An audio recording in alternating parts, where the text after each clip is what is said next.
Welcome back. Now, former Statistician-General Dr Pali Lehohla says that South Africa should consider a postponement of the much-anticipated 2024 general election and presidential election.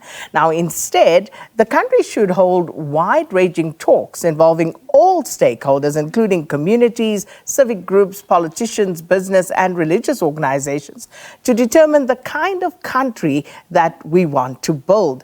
Now, talking to the Daily Maverick, Dr Lehohla said that South Africa is not in a position or condition to move on and continue under the current circumstances. Now, his view is that the nation needs to pause, reset, and have frank conversations about who we are or where we want to go, who we want to be. Dr. Lehohla, who is director at Economic Modelling Academy, joins us now virtually, as does political commentator Ebrahim Fakir, to discuss this matter.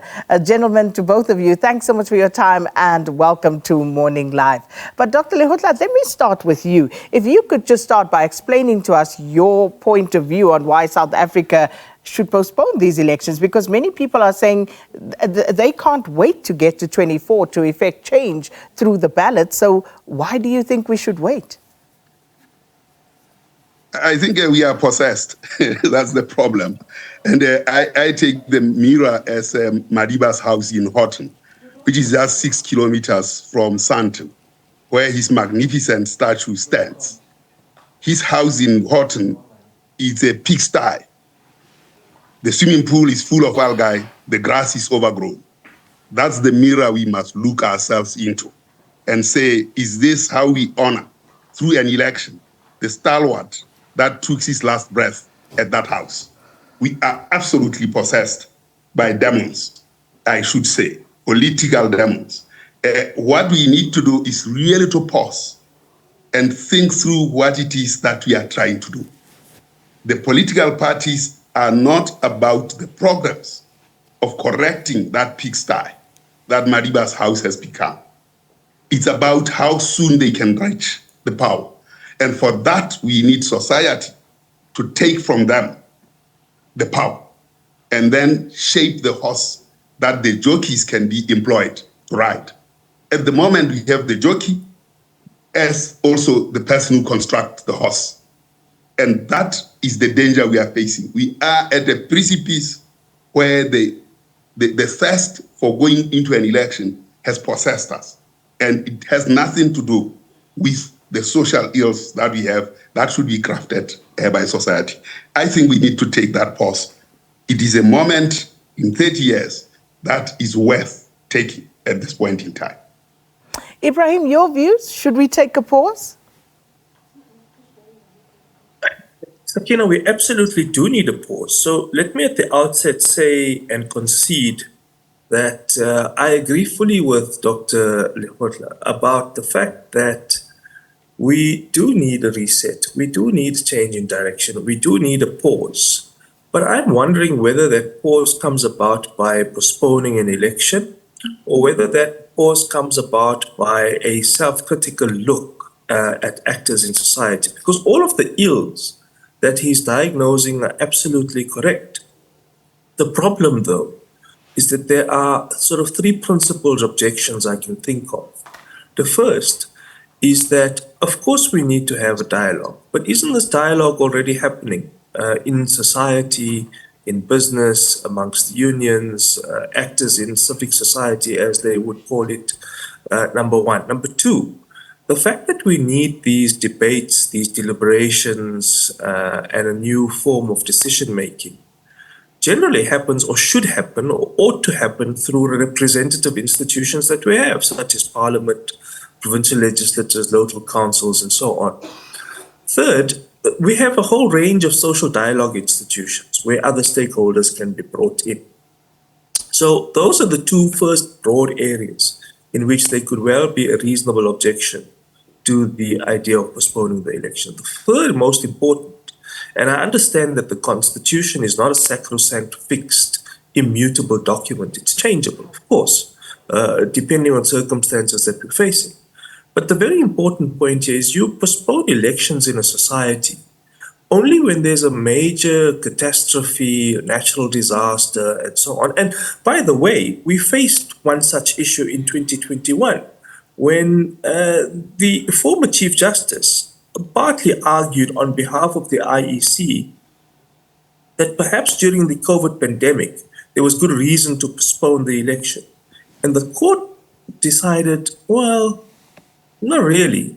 It's not as cataclysmic as it is, and the election should go ahead. Now, that's not the same as saying that we don't need a change in direction or a reset, or that there's absolutely no conditions under which the elections must be postponed. Of course they can.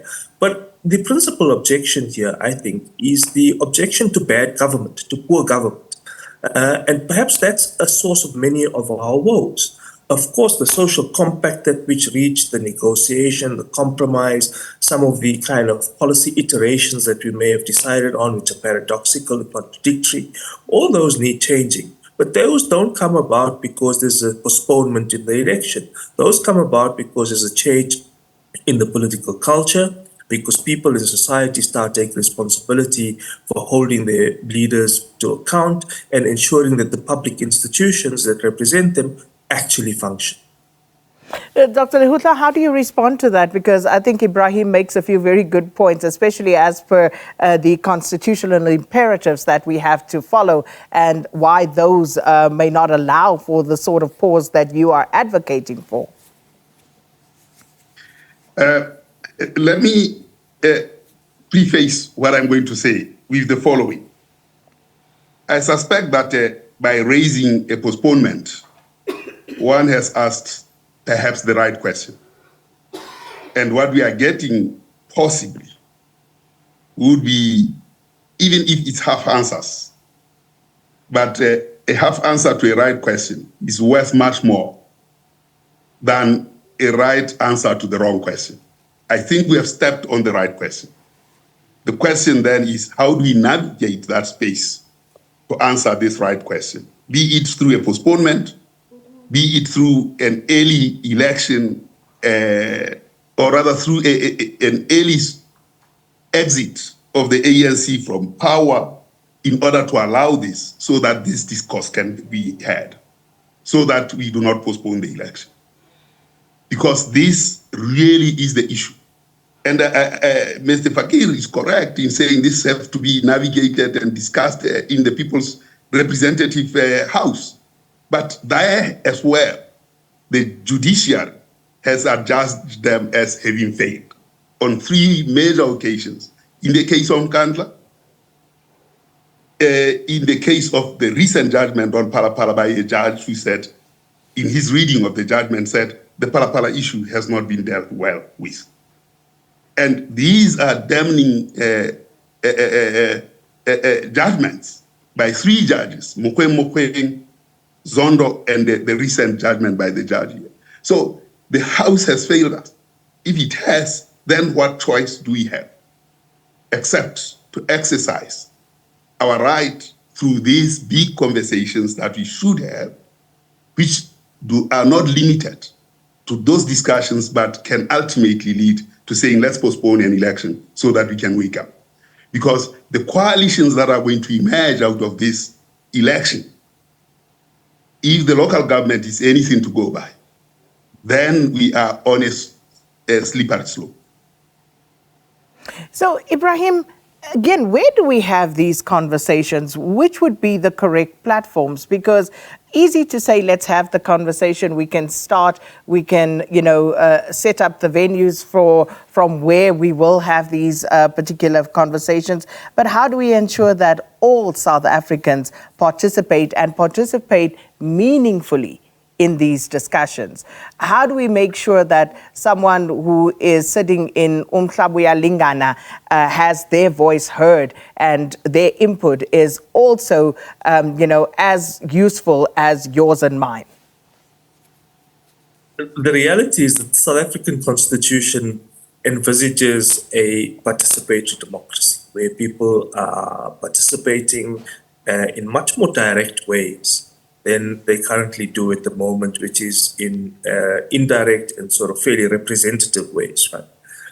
The problem here is that there's a breakdown in the representative interface between those who are elected and have a mandate and are delegated by people to exercise discretion, debate, and so on their behalf, and the fact that those who are sitting in these representative institutions are doing so on the basis of either their parties or their jackets, and are not interested in what the real representative function is. That said, there are a range of other places where people can participate. But let's be frank, the participatory fora that we've had thus far are largely compliance-driven tick box exercises. Now, if Dr. Lehohla is suggesting that we need a kind of reset through the CODESA negotiations and so on, I would argue that even in that instance, what you had were representatives rather than actual organic discussions which were happening in society, which made those decisions.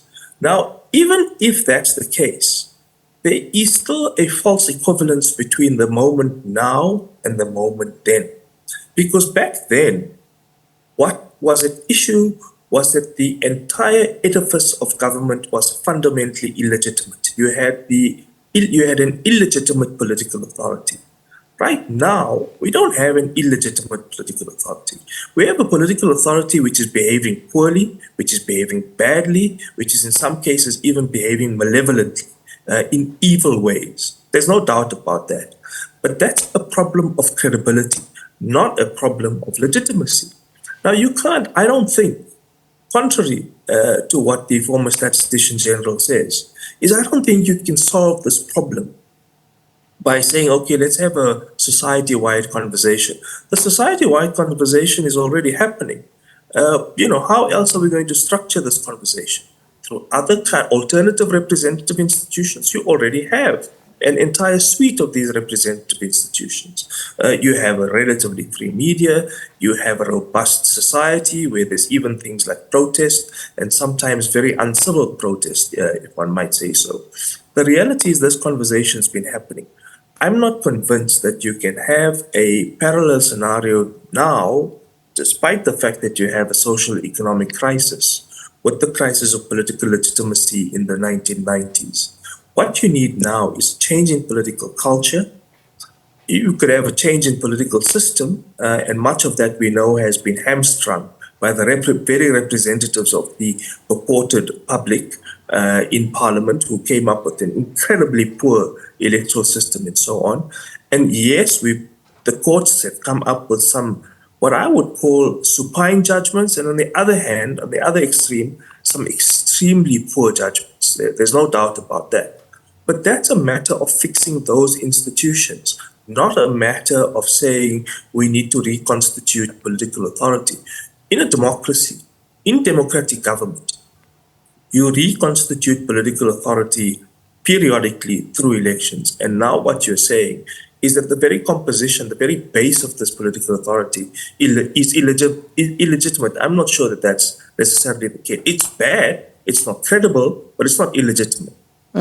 So if we are to press this reset button, Dr. Lehohla, I've always wondered, for example, why we don't have a referenda in this country on some of the questions, as you say, asking the right question and, getting responses to that. When it comes to the electoral system and the change thereof, it just seems that we have lost our agency as broader society, our power in terms of what we can actually bring about through our collective effort. So talk to us about that, just in terms of what can be changed, how we can actually make sure that there is will and the people's voice is heard in trying to effect these changes. Well, I doubt if it can be changed by regular elections in the form that we have constituted them. That we have seen with the question of coalitions, that those undermine our basic rights, our basic democratic rights. I agree that the government is not illegitimate, but is badly run. And there comes a point where you can see that the rush into that badly run system has attracted the worst of elements. And that will continue until there is something that radically changes that. We cannot change within that system. We have this, yes, I agree that a referendum might be a way to go. We need, and in fact, these discussions are being had. I mean, at the Drakensberg summit, this reset has been suggested. At the meeting of faith leaders, this reset has been suggested. Now, the question is, how do we reset? You can't reset in the course of this madness of going and claiming power by people once they are in power, then abuse the society in the way they have. So it requires that extra push. It is impossible to correct it within the existing system because we have seen how Parliament has functioned and it has been adjudged as having been irresponsible. So what can we do differently? What can we do differently? What we need to do differently is these discussions to be formalized, to be available, and to have teeth. And we have to do this mobilization right across the country. Whether that leads to a postponement of the election, it's a matter under consideration. But unless we precipitate to the extent of saying postpone the election, I don't see this change coming. We're out of time. Ebrahim Fakir, your parting shot?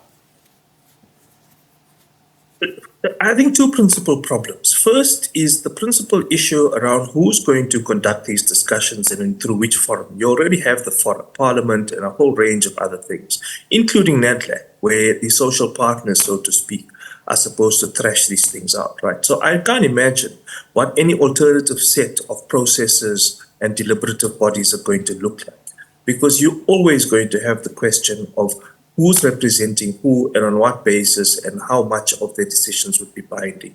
That place is already Parliament and so on.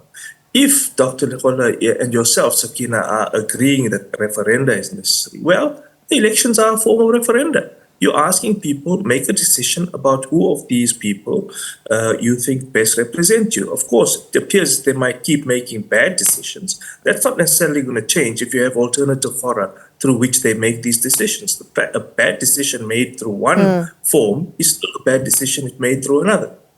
Yeah, and I think, Ebrahim, you touched on something earlier when you spoke about the Constitution and, how we, for example, seem to think that this is cast in stone when in fact it is not. It's supposed to be a living, breathing document that espouses who we are and our sentiments as a nation. But I love that we started the conversation, gentlemen, and hopefully we will continue having these very important conversations. Our two guests there, political commentator Ebrahim Fakir and Dr. Pali Lehohla, director at the Economic Modelling Academy, starting a discussion on whether it would be a good idea for South Africa to postpone elections in order to hold frank, authentic conversations about the future of the country. What say you? Let us know your thoughts at Morning Live SABC.